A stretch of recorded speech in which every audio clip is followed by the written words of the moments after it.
In this video, I'm going to tell you how to navigate or survive 9 unhealthy personality type behaviors based on the Enneagram during the holidays.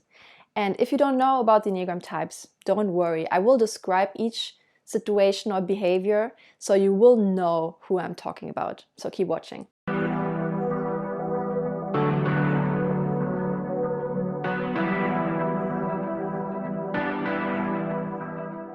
Hey, welcome to Type Evolution, where we talk all about personality type theory and how to evolve, how to develop ourselves.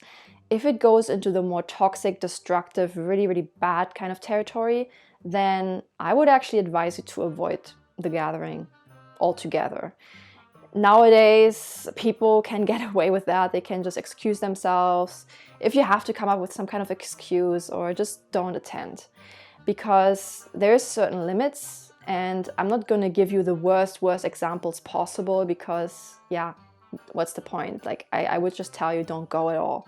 But if the people you are going to are just somewhat problematic or somewhat difficult to deal with sometimes, then continue. And actually, in this video, I will give you both the solution for what to do with them, but also the solution for if that's you. If you are one of those people who actually exhibit a bit of a problematic behavior based on your personality type, your Enneagram type, the giver type 2, you can also call them the helper, and usually they are going to be the host. Now, any type can be a host and any type can be a guest, but this personality type is the most inclined to want to be a host or to initiate the big gatherings, the hosting, etc., and to really make it a big deal. Now, it also depends a bit on the Jungian type. So the ESFJ is going to be the stereotypical host. The ENFJ is going to be more focused on bringing a good vibe, like making sure that everyone is enriched and inspired as well. So it depends a little bit, but generally speaking, type 2, the helper or giver, is going to do a lot to make sure that everyone is enjoying themselves and the vibes are good. As a consequence, when they're unhealthy or less healthy, then they might end up complaining that nobody cares. So they often might drop like little hints like, oh, I did all of this and nobody seems to care. They might just drop all these hints that they're sad, basically, that no one seems to care enough about what they've done. Or if they are way more unhealthy and way more outspoken, they might actually create almost, not really a fight, but they will be much more outspoken about, oh, I did all of this for you and this is how you thank me, that kind of stuff. So if you notice you are around this kind of person and they really did a lot and they really tried really hard, then just smile and just tell them thank you. So just say thank you several times. Just show your appreciation either verbally or by helping them as well. Make sure that they feel appreciated and they feel like, oh, what they do is actually good, like hitting home and you enjoy it. Just show your enjoyment if you can. Now, if it's a really horrible gathering or party, then I don't know if I should tell you to fake it. At the very least, you can thank them for their efforts, right? Like you're not necessarily lying if you just thank them for their efforts. It doesn't necessarily mean that what they did is great, but you know what I mean. Just try to be thankful. Now, if you are this kind of personality, then before everything happens and goes on, make sure that you don't spread yourself too thin.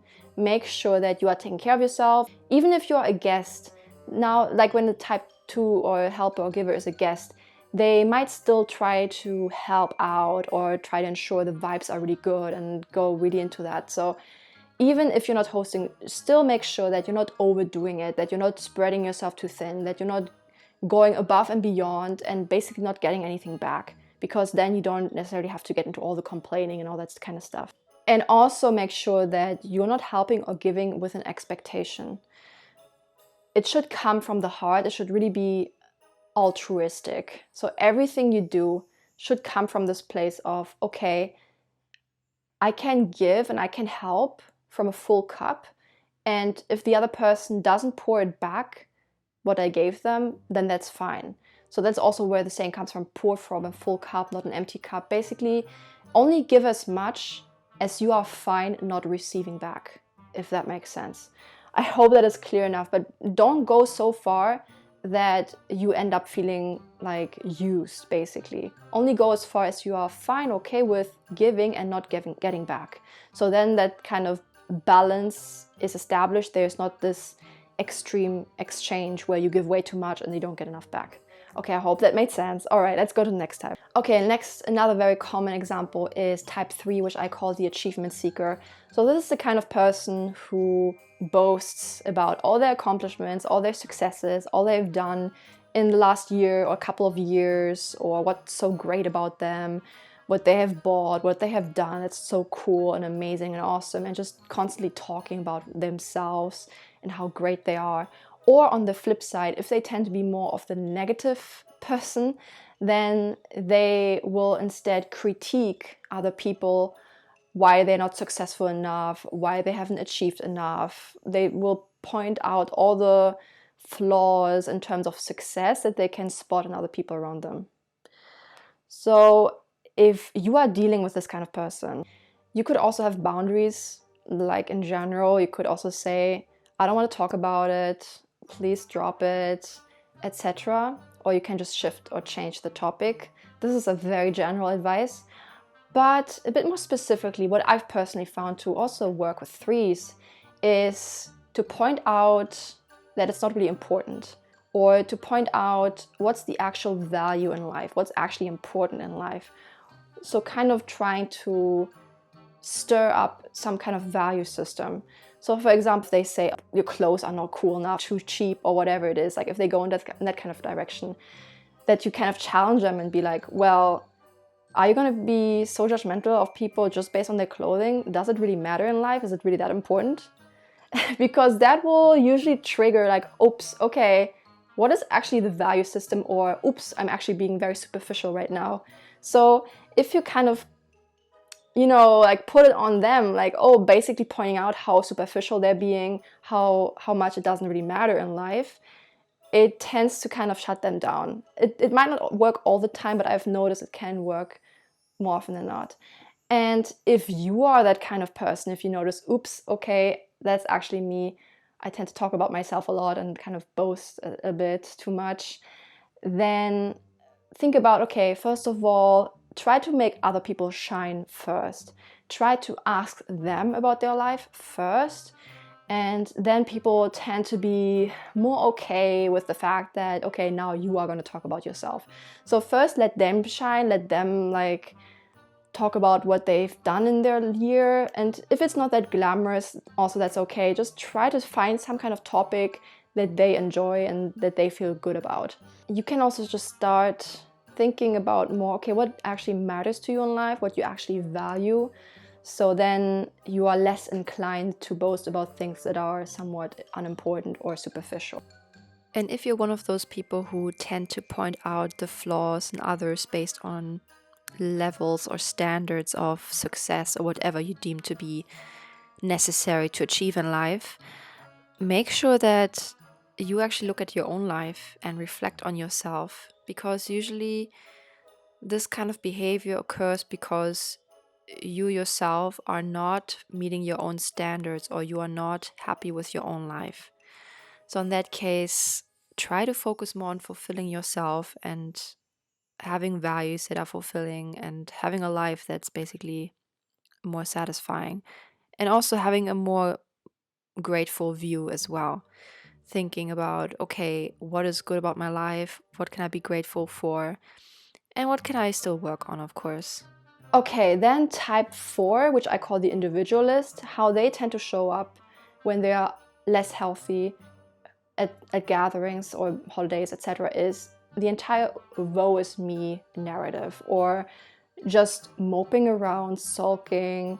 And by doing that, they inadvertently, on some level even deliberately, gather attention for themselves. So this is quite an unhealthy type 4-ish behavior, is by talking about how everything is horrible in their life, how nothing is sublime, etc. Like how everything is so ordinary and everything is so blasé and whatever it is, right? Like if they have this kind of almost snobbish attitude, which can sometimes mirror the type 1's attitude, both 1s and 4s can, very interestingly enough, have a bit of a snob attitude.